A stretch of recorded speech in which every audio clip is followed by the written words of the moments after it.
Hey, this is Jean. I am here at Tony Rizzio's and Marianne's garden here in Moon, which is in Matthews.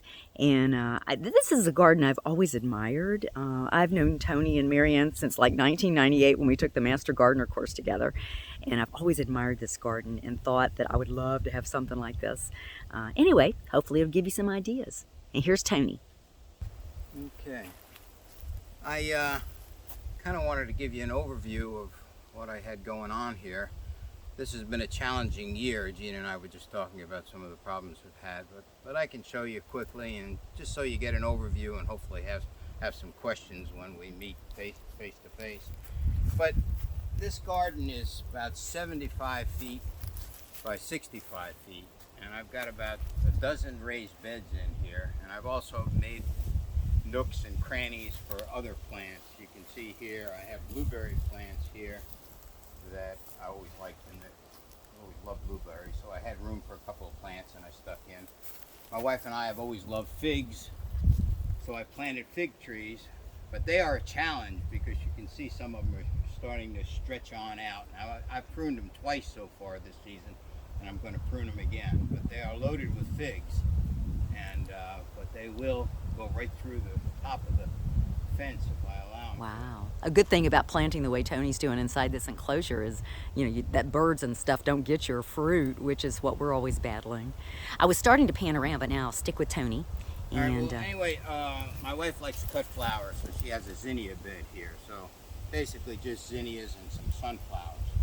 So she enjoys this. So I give up one of my raised beds for her. I love the way you've got them netted. I need to make a note of that. Yeah, the netting works out really well, so it holds them in place, so the plants can go up through it, so you don't have them, falling all over the place. Anyway,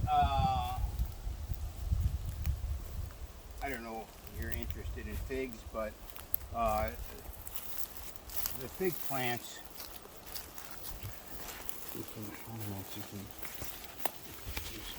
Oh, yeah. figs grow in the axil of the leaves, and what happens is that these will develop, and then Nice. this growth here, this is the new growth. I pruned it back here about 3 or 4 weeks ago, and then this has all come up again. So Okay. what I'll do is I'll pinch the top out of here, and in the axil of these leaves we'll have later figs. Oh, You can wow. see a mess Okay. I'm up to. So it blooms, it fruits on new wood, huh? Yeah, a new wood. Okay.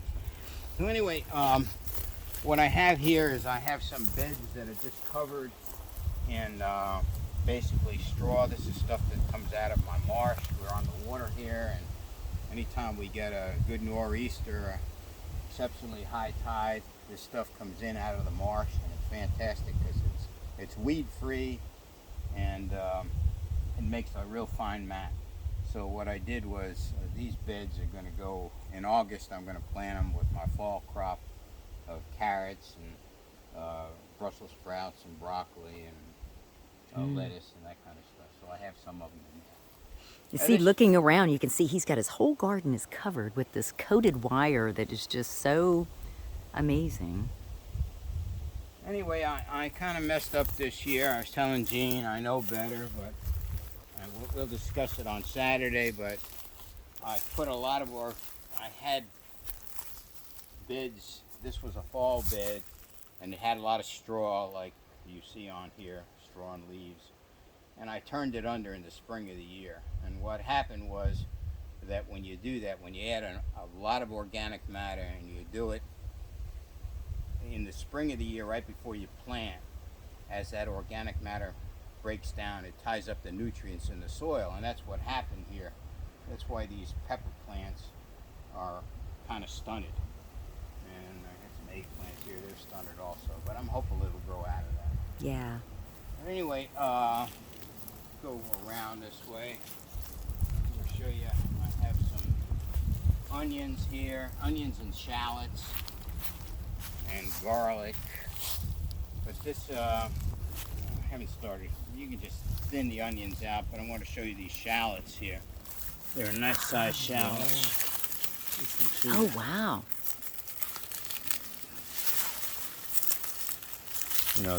That's really nice stuff here. And you can see the The soil that's here is just fantastic stuff.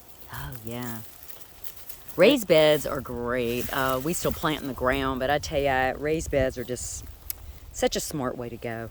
Look at I love the way he's got his cucumbers trellis there. Yeah, the cucumbers, I like to use this as concrete reinforcement wire, and it really works well. I use it for my tomatoes and for my cucumbers. Oh, yeah.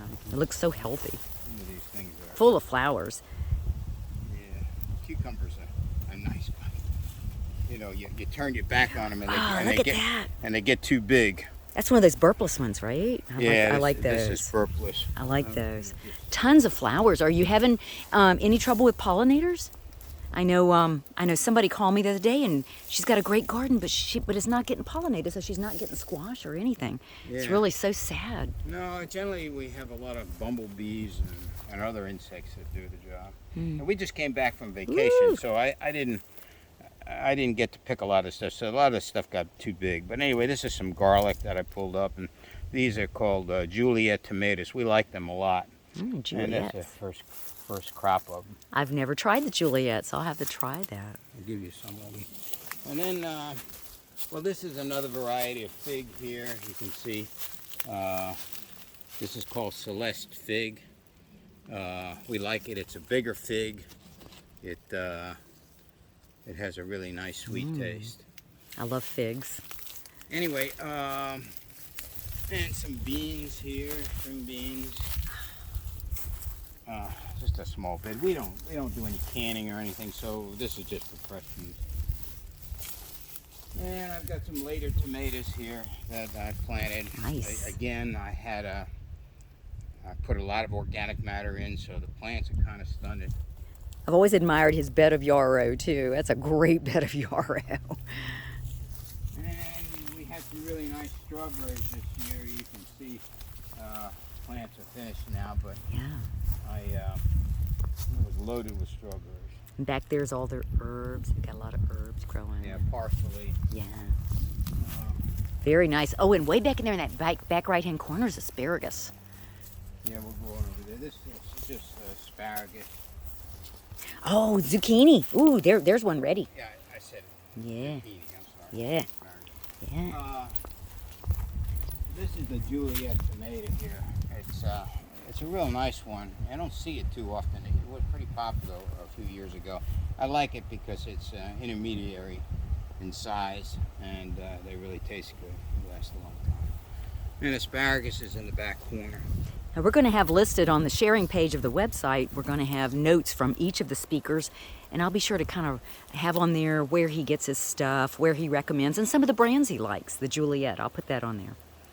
Well, this is just kind of to give you an overview of what I'm dealing with, and I thought on Saturday we would discuss your questions and hopefully be able to answer them and get you thinking about things for the fall and next spring. That sounds great. All right. So. Okay, we're looking forward to Saturday, and so please ask questions.